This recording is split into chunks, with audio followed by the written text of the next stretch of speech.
Now, the other term that's come up with this is the word genocide, which is also sort of integral to this. And it's a word that this is why we'll get to Israel shortly. But it's a word that, I mean, I am now told by my fellows in the LGBTQ JFC plus community that trans people are being genocided in America right now.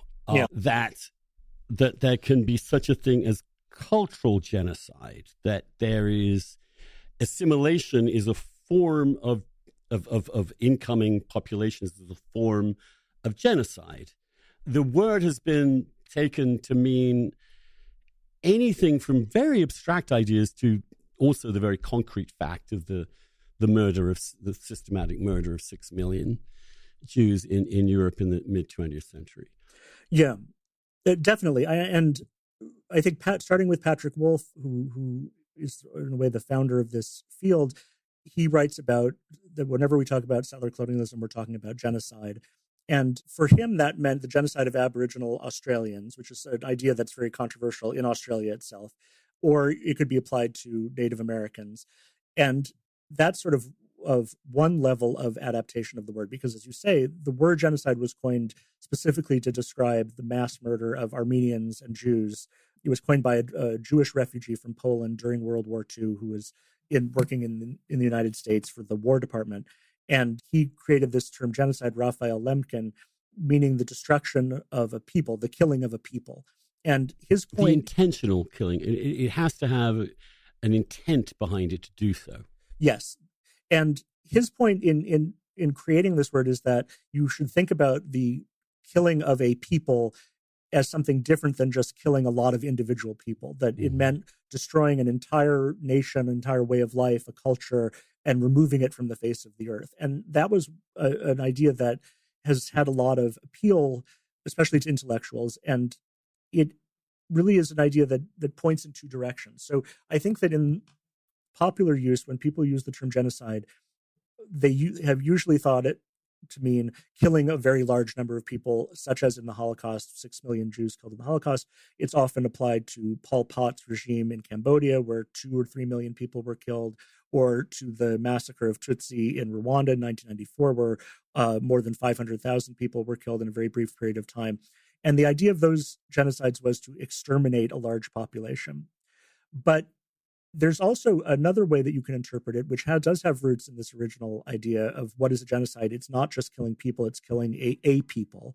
And so if you think of it that way, then anything that is inimical to the cultural survival of a people can be thought of as contributing to genocide. So taking away people's language or its land or forced assimilation, all of those things could be thought of as destroying the basis of a people. And so in a sense, those things are genocidal too. And if you carry this chain of reasoning far enough, you get to the point where as some people that I discuss in the book say, that you don't actually have to kill anyone to be committing a genocide, and that things like national parks can be considered part of a genocide, because national parks are a sign that the indigenous people of North America have been kept off their land, that it's been taken away from them, and it's maintaining this settler colonial hegemony over them. And so therefore a national park is genocidal. Or, mining is genocidal because it means taking people's land and extracting resources from it.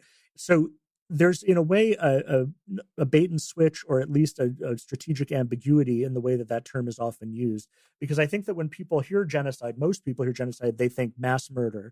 And for theoretical purposes, it can often mean something very different from that.